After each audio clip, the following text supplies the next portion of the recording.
जय माता दी। नवरात्रि के इस पावन पर्व की आप सभी को हार्दिक शुभकामनाएं। नवरात्रि का पावन पर्व है, माता की आराधना के दिन है और ऐसे में 9 दिन माता के अलग अलग स्वरूपों की पूजा होती है। नवरात्रि के चौथे दिन मां कुष्मांडा की पूजा अर्चना की जाती है और आज के दिन का क्या महत्व है, चौथे दिन किस तरीके से आप पूजा अर्चना करें ताकि माता कुष्मांडा की कृपा आप सभी पर हमेशा बनी रहे। और यही सब बताने के लिए हमारे साथ स्टूडियो में मौजूद हैं जाने माने ज्योतिषाचार्य डॉक्टर पुरुषोत्तम गौड़ जी। बहुत बहुत स्वागत है आपका। जी धन्यवाद। जय माता दी। नवरात्रा के पावन पर्व पर सभी दर्शकों को बहुत बहुत मंगल शुभकामनाएं। श्री राम जय राम मेरे राम की जय हो। नवरात्रि के चौथे दिन को क्यों हम खास माने, क्या विशेषता है चौथे दिन की, कुष्मांडा माता की पूजा अर्चना कैसे की जाती है इस दिन, ये सब आपसे सबसे पहले जानना चाहेंगे। देखिए आयुषी जी, ये माँ दुर्गा के चौथे स्वरूप का नाम कुष्मांडा देवी हैं और कुष्मांडा देवी के आप जब पूजा अर्चन करते हैं तो ये देवी साक्षात नवग्रहों को शांत करने वाली, आशीर्वाद देने वाली दुर्गा के चतुर्थ स्वरूप का यहाँ पूजन अर्चन की बात करें तो विशेष रूप से आप देखिए कुष्मांडा देवी का जो बात कर रहे हैं कि इनका मंद मुस्कुराहट और अपने उदर से अपने ब्रह्मांड को उत्पन्न करने के कारण इनका नाम कुष्मांडा देवी जाना जाता है। संस्कृत भाषा में इनको कुष्मांड यानी कुमढ़े को कुष्मांड कहते हैं, तो वो इस तरह से इनको जाना जाता है। और कुष्मांडा देवी की पूर्ण नाम से पूजा अर्चन जो आज सभी दर्शक कर रहे हैं, सभी हमारे श्रद्धालु भक्तगण कर रहे हैं, क्योंकि माँ सृष्टि नहीं चारों ओर अंधकार ही अंधकार था, तब इन्होंने अपने इस सत हास्य ब्रह्मांड की रचना की थी। और माता कुष्मांड के तेज को कौन नहीं जानता, इनसे तेज से कौन नहीं रूबरू नहीं है। इनकी दसों दिशाओं में प्रकाश इनसे ही प्राप्त होता है। ब्रह्मांड की वस्तुओं में, प्राणियों में माँ कुष्मांडा देवी की शक्ति प्राप्त होती है।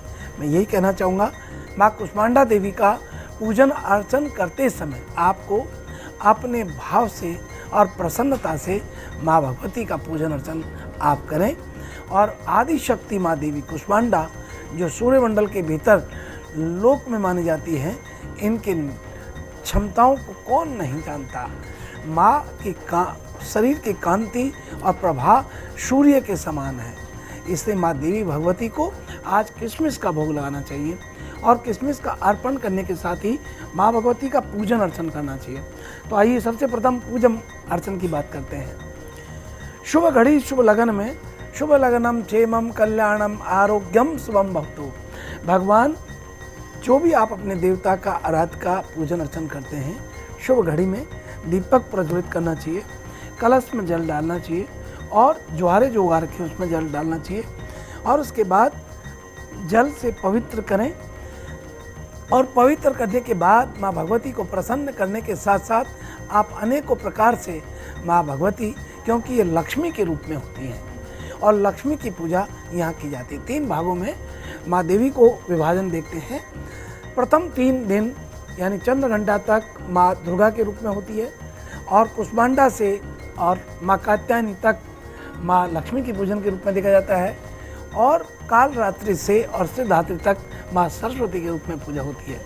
तो माँ कुष्मांडा की पूजा अर्चन करने से सभी भक्तों के घर में मन वांछित लक्ष्मी की प्राप्ति होती है।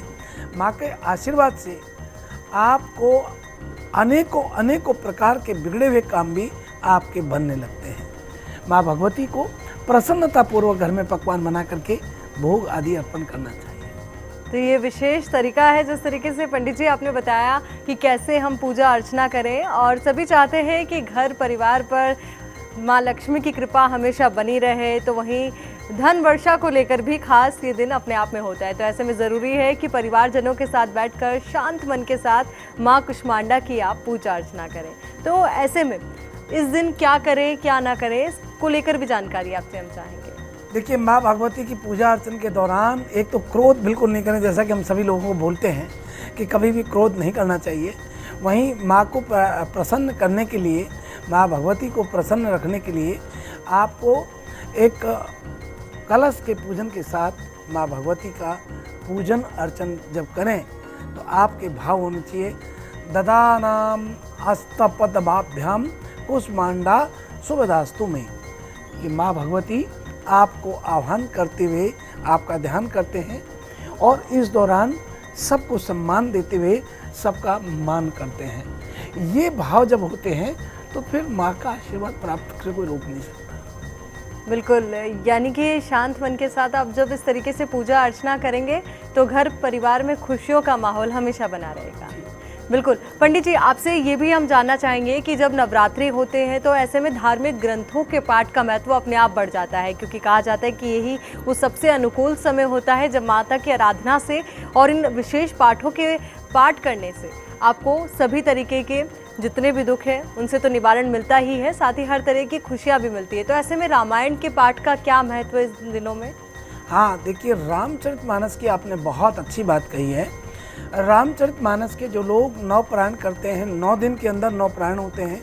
कई लोगों के घर में 9 दिन तक अखंड रामायण होती है, यानी 9 रामायण के पाठ हो जाते हैं।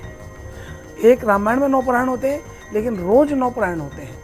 ऐसे में आपको बता दें, प्रत्येक रामायण के एक दोहा, चौपाई शब्द ये सिद्ध हैं और इनको स्नान आदि से निवृत्त होकर के स्वच्छ वस्त्र पहन करके अष्टांग नमन करते हुए और राम जी के चरणों में अपने आप को समर्पित करते हुए दिव्य मंत्रों का, शुद्ध मंत्रों का आप नित्य माला करते हैं या रामायण के चमत्कारी चौपाइयों को आप यदि स्मरण करते हैं, स्वाध्याय करते हैं, तो चुटकियों में आपकी मनोकामना पूर्ण होती है। ये निश्चित रूप से मेरा आजमाया हुआ प्रयोग है कि रघुनाथ जी साक्षात भगवान अपनी मनोकामना पूर्ण करते हैं।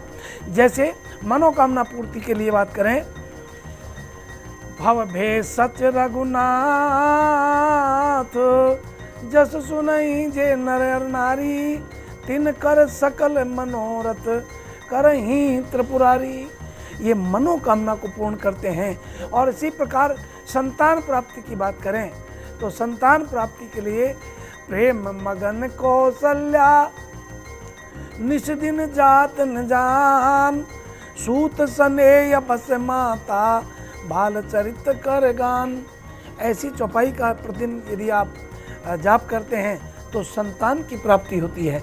जो विद्यार्थी परीक्षा के लिए तैयारी कर रहे हैं, पढ़ाई में तैयारी कर रहे हैं, काफ़ी परिश्रम करने के बाद भी सफलताएं हासिल नहीं हो रही हैं, उनके लिए चौपाई रहेगी, जेई पर कृपा करई जन जानी, कब उरे अजर न चावई बानी। इस चौपाई का स्मरण करना चाहिए। और दूसरी चौपाई है, मोर सुधारे सो सब भांति, जहाँ सु कृपा नहीं कृपा आघाती। ये चौपाई है। देखिए, बहुत सिद्ध चौपाई है। रामायण का प्रत्येक शब्द, एक एक चौपाई बहुत महत्वपूर्ण है। आप इन चौपाइयों का बहुत अपना आनंद है, अपना इनका जवाब है। ये दिव्य चौपाई है। यदि आपके विवाह में कोई समस्या आ रही है या आपका विवाह लेट हो रहा है, आप कन्या हैं, वर हैं, लड़के हैं या वधू हैं, वर हैं, तो आपको इन चौपाइयों का आपको यहाँ स्मरण करना चाहिए। और चौपाई है, जब जन पाई बस वशिष्ठ आयस ब्याय, साज संवार के मांडवई सुत की रति उर्मिला, कुंवरी लई हंकार के। ये विवाह के लिए सबसे अच्छी चौपाई है और इसका स्मरण करना चाहिए, इसका स्वाध्याय करना चाहिए, इसका जब भी आप कर सकते हैं। संपत्ति प्राप्ति के लिए सकाम आपका जो मनोकामना है और आपको संपत्ति चाहिए, आपके पास पैसा भी है, समय भी है, लेकिन संपत्ति नहीं मिल रही, यानी प्रॉपर्टी नहीं मिल रही। देखिए, संतान और पत्नी, पति और प्रॉपर्टी ये संयोग से प्राप्त होती है। ये ऐसे नहीं कि कभी भी चाहो और खरीद लो, ले लो, बिल्कुल संभव नहीं है। बिना संयोग के प्राप्त नहीं होती है। ऐसे में इन सब को प्राप्त करने के लिए आप ये चौपाई का स्मरण करें। ये चौपाई आपके लिए बहुत बहुत काम की रहेगी। जे सकाम नर सुनई जे गावहीं, सुख संपत्ति नाना विधि पावहीं। सारी संपत्ति, सब प्रकार की चीज़ें आप इससे प्राप्त कर सकते हैं। हर प्रकार के संकट दूर करने के लिए आपको ये मंत्र है, इसको मंत्र कहो, चौपाई कहो। दीन दयाल विरद संभारी, हरऊ नाथ मम संकट भारी, ये सभी संकटों को दूर करने वाली है।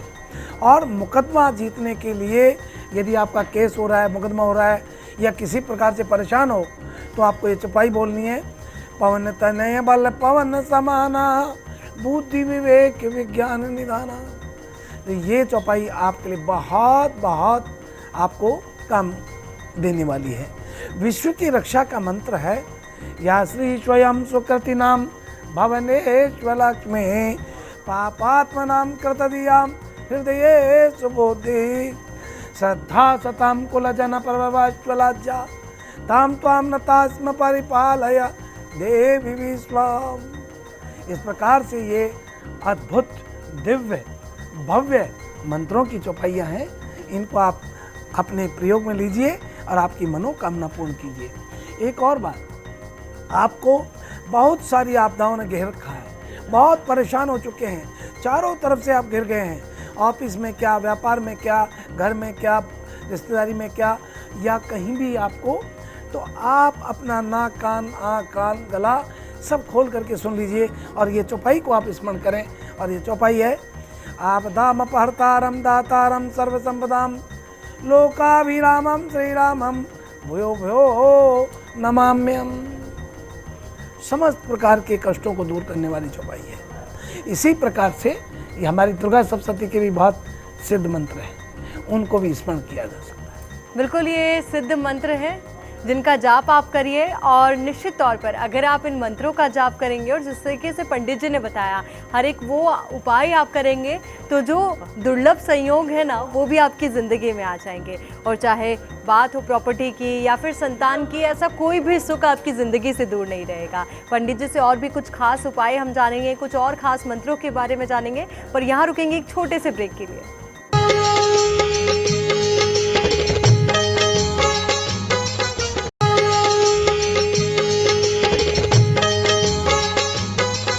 ब्रेक के बाद एक बार फिर से आप सभी का स्वागत है। नवरात्रि के इस पावन पर्व पर क्या करें क्या ना करें, आपके इन तमाम सवालों का जवाब देने के लिए हमारे साथ जाने माने ज्योतिषाचार्य पंडित पुरुषोत्तम गौड़ जी हमारे साथ बने हुए हैं। पंडित जी देखिए, लगातार हम चर्चा भी कर रहे हैं, दर्शकों के मन में जो सवाल है उनके जवाब भी हम दे रहे हैं, पर कुछ दर्शकों के मन में ये सवाल है कि नवरात्रि पर हम क्या करें, क्योंकि कुछ लोग होते हैं जो डरते हैं, अनावश्यक तौर पर उन्हें डर लगता है। तो ऐसे में नवरात्रि में कौन से पाठ उन्हें करने चाहिए, कौन से मंत्रों का जाप करना चाहिए, ताकि माता रानी की शक्ति से उनके मन से ये डर खत्म हो जाए? देखिए, आपने ये बहुत अच्छा प्रसंग रखा है। ये बात सही है, व्यक्ति को जीवन में एक भय आशंका मन में बनी रहती है, और इसकी निवृत्ति के लिए विश्वेश्वरी त्वं परमासि विश्वाम विश्वात्मिका धारयसीति विश्वाम विश्वेश्ववंदया भवति भवन्ति विश्वाश्रियाते त्वायि भक्ति नमाम। ये विश्वव्यापी विपत्तियों के नाश के लिए और आपके मन में समस्त प्रकार की डर भय को दूर करने के लिए देवी प्रपन्नार्ति हरे प्रसिद्ध प्रसिद्ध मातर जगतो अखिल प्रसिद्ध विश्वेश्वरी पाय विश्वम त्वामेश्वरी देवी चराचरश्च। विश्व के ताप पाप निवारण के लिए सबसे प्रसिद्ध मंत्र है देवी प्रसिद्ध परिपालय नोर्भि ते नित्यम यथासुरवत् धाद्ययूनै सद्यया पापानि सर्वजगतां प्रसम्मनाशो उत्पात पाकजनी ताश्च। ये सभी प्रकार की विपत्तियों को दूर करने के लिए है।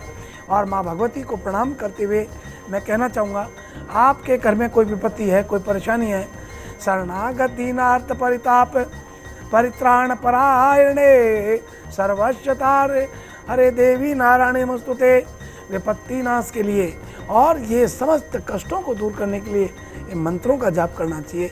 वैसे विशेष बात यह है कि जब भी व्यक्ति को अपने मन में कहीं भी जरा डर लगे, कहीं भी कोई भय लगे, माँ भगवती का स्मरण करते हुए और आप एक ही मंत्र का जाप करें, और वो मंत्र है ओम माँ दुर्गाय नमो नमः।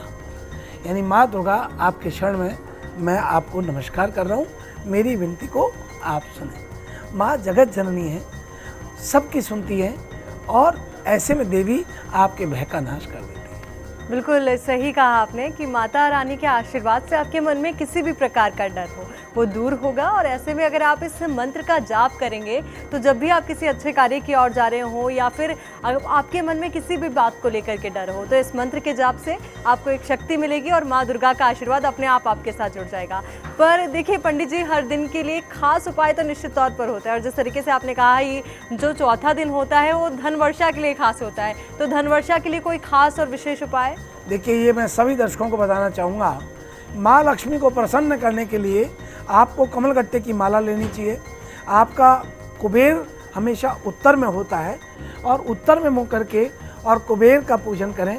ओम यक्षाय कुबेराय वै श्रवणाय धन धान्यादि समृद्धि में दे धान्य स्वाहा।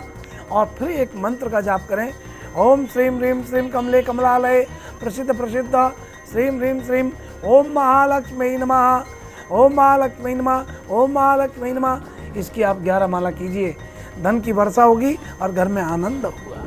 बिल्कुल। और एक और खास मंत्र के बारे में आप जिक्र भी कर रहे थे, सप्तशती से जुड़ा हुआ जो मंत्र आपने कहा था कि वो एक ऐसा मंत्र है जो हर एक दर्शक के लिए बहुत ज़्यादा लाभकारी होने वाला है और एक ऐसी शक्ति इस मंत्र के जाप से आपको मिलेगी कि नवरात्रि के 9 दिन के साथ साथ पूरा जो आगे का जीवन है वो आपका इन मंत्रों के जाप से और भी ज़्यादा सुखमय हो जाएगा।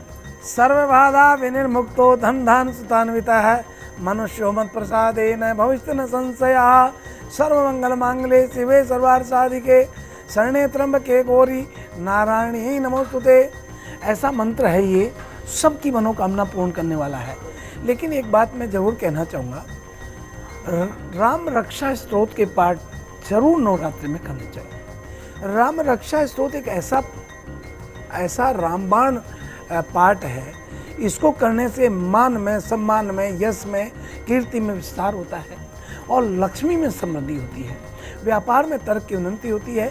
और आप जिस भी क्षेत्र में, चाहे राजनीति हो, चाहे आप पत्रकार हैं, चाहे आप एस्ट्रोलॉजर हैं, चाहे डॉक्टर हैं, वकील हैं, चाहे इंजीनियर हैं, चाहे जो भी पद पर आप हैं, प्रशासनिक सेवा में हैं, आप यदि ये राम रक्षा स्तोत्र के मंत्र में प्रतिदिन 9 पाठ 9 दिन तक करते हैं तो ये आपके लिए बहुत बहुत लाभकारी रहने वाला है। और मंत्र केवल राम रक्षा स्तोत्र पूरा पाठ करना ही है, यही एक मंत्र है जो आपको सफलता दिलाता है। क्योंकि कहा भी है, राम रामेति रमे रामे मनोरमे सहस्त्र नाम ततुल्यम राम नाम वरानने। और देवता यानी भगवान कृष्ण के 1000 नाम लीजिए, लेकिन राम का केवल एक नाम, राम रामेति रमे रामे मनोरमे सहस्त्र नाम, सहस्त्र कहते हैं 1000 नाम, सहस्त्र नाम ततुल्यम राम नाम वरानने। राम जी का कोई एक नाम ले, कृष्ण जी के 1000 नाम ले तो बराबर। ऐसे में राम रक्षा स्तोत्र करेंगे तो निश्चित लाभ होगा। बिल्कुल पंडित जी, एक दर्शक का एक सवाल ये भी था कि वैसे तो हम साल भर पूजा अर्चना करते हैं, पर इन 9 दिनों में पूजा का ये जो महत्व है और ज़्यादा विशेष क्यों हो जाता है? क्या शक्ति 9 दिनों में रहती है? देखिए, ये आपने बहुत अच्छी बात कही है। 9 दिन और रात माँ भगवती के, या कहें अपने आराध्य के, या कहें अपने इष्ट के, ये इसी के लिए होता है। 9 दिन रात्रि, दिन और रात पूरा ये केवल आध्यात्मिक वातावरण के लिए होता है।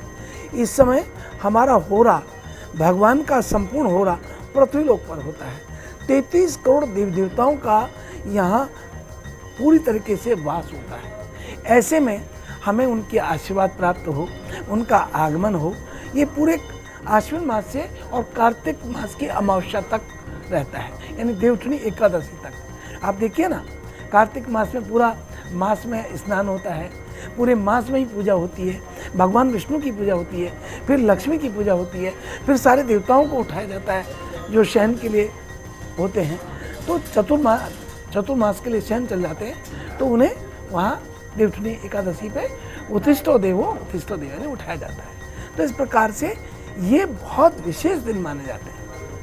बिल्कुल। और इन विशेष दिनों के साथ ही कन्या पूजन का एक विशेष महत्व रहता है, बिल्कुल। उसको लेकर भी जानकारी। आपने बहुत अच्छी बात कही। देखिए, माँ भगवती का जो स्वरूप है, और ख़ास तौर पर देवी जिसको कहते हैं और जिनको मानते हैं, 13 वर्ष की कम उम्र से कन्या, उसका पूजन करना आप प्रतिदिन, वैसे तो 9 दिन में एक कन्या को प्रतिदिन भोजन कराना चाहिए, 9 दिन तक 9 कन्याओं को भोजन करना चाहिए, लेकिन लोग क्या करते हैं, नवरात्रि के संपन्नता पर, यानी वो सिद्धिदात्री जिस दिन नवमी होती है, जिनके नवमी पुजती है 9 कन्या जिमाते हैं, 1 बटू को जिमाते हैं। जिनके अष्टमी पुजती है वो 8 कन्याओं को भोजन कराते हैं और 1 बटुक को भोजन कराते हैं। जिनके अष्टमी पुजती है वहाँ हवन कर लेते हैं, जिनके नवमी पुजती है वहाँ हवन कर लेते हैं, वहाँ 9 कन्याओं को। लेकिन मैं कहूँगा कि प्रतिदिन 1 कन्या को प्रसाद खिलाना चाहिए और उनके चरण पादुकाओं को धो करके उस जल को छिड़कना चाहिए और पीना चाहिए। इस प्रकार से जो है ये हमारा अपना कन्या पूजन का बड़ा महत्व है। और ज्वारे का और भी ज़्यादा महत्व है। ज्वारा जितना ग्रीन होगा इतना पॉजिटिविटी होती है। आपके नवरात्रा, आपके द्वारा किया गया पूजा पाठ अनुष्ठान, वो सात्विकता प्रदान करने वाला तभी होता है जब बिल्कुल ग्रीन ज्वारे होते हैं। और उसमें से कोई सफ़ेद ज्वारा निकलता है तो उसे हम बहुत शुभ मानते हैं, उसको हम लक्ष्मी का प्रतीक मानते हैं। क्या बात है, यानी कि अगर सफ़ेद ज्वारा भी आपका निकलता है ग्रीन ज्वारों में से तो वो बहुत शुभ है, बहुत लाभकारी आपके लिए है। पंडित जी, आखिरी सवाल यही कि चौथे दिन क्या कुछ और खास करें या फिर मन में क्या बात रखें, मन में किस तरीके का जाप करें जिससे नवरात्रि के 9 दिनों के साथ जीवन में जितने भी दुख हैं वो खत्म हो और परिवार पर सुख, शांति और समृद्धि बनी रहे? ये बहुत अच्छा प्रसंग आपने रखा है, हमारे सभी दर्शकों के लिए बहुत लाभप्रद रहने वाला है। ये बात सही है कि माँ भगवती के चौथे स्वरूप कुष्मांडा देवी का आज हम पूजन अर्चन कर रहे हैं। इसमें मैं एक ही बात कहना चाहूँगा, आप सब अपने परिवार के साथ बहुत प्रेम और स्नेह के साथ, मैं सबसे प्रथम एक ही बात कहता हूँ कि भावी ही देवा वित्ते तस्मात् भावी कारणम, भाव से प्रसन्नतापूर्वक जब हम किसी भी देवता का या किसी भी हमारे मिलने वाले का, मित्र रिश्तेदार किसी का भी विनम्रता पूर्वक, शालीनता से, प्रेम से सम्मान करते हैं, अभिवादन करते हैं, तो निश्चित प्रसन्न होकर आशीर्वाद प्रदान करता है। तो यह भाव चाहिए, प्रसन्नता चाहिए। और उसके साथ आप माँ भगवती को खोपरे का गोले का प्रसाद माँ को अर्पण करें, लाल पुष्प की माला धारण कराएं, चुनरी धारण कराएं और श्रृंगार की चीज़ दें। और फिर उसके बाद ये सब करने के बाद किसी स्वागन को अपने हाथ से भोजन कराएं। ये आपके लिए माँ भगवती की पूर्ण कृपा प्राप्त करने का एक जरिया है, एक मार्ग है। बिल्कुल, नवरात्रि के 9 दिनों में आप माता रानी की विशेष पूजा अर्चना कीजिए। और जिस तरीके से पंडित पुरुषोत्तम गौड़ जी ने हमें जानकारी दी कि माँ कुष्मांडा को किस तरीके से आप प्रसन्न कर सकते हैं, इन उपायों को अपनाइए। तो बहुत बहुत शुक्रिया पंडित जी आपका हमारे साथ जुड़ने के लिए, पूरी जानकारी के लिए। जी बहुत बहुत धन्यवाद। और सभी दर्शकों को जय माता दी। नवरात्रि के इस भव्य गरिमामय कार्यक्रम और इस दौरान आपको सभी को मंगल शुभकामनाएं। जय श्री राम, जय माता दी। और इसी के साथ आप सभी को एक बार फिर से नवरात्रि के इस पावन पर्व की हार्दिक शुभकामनाएं। माता रानी का आशीर्वाद आप सभी पर यूं ही बना रहे और साथ ही आपकी जिंदगी में ढेरों खुशियां आए। इसी के साथ हमें दीजिए इजाजत। जय माता दी।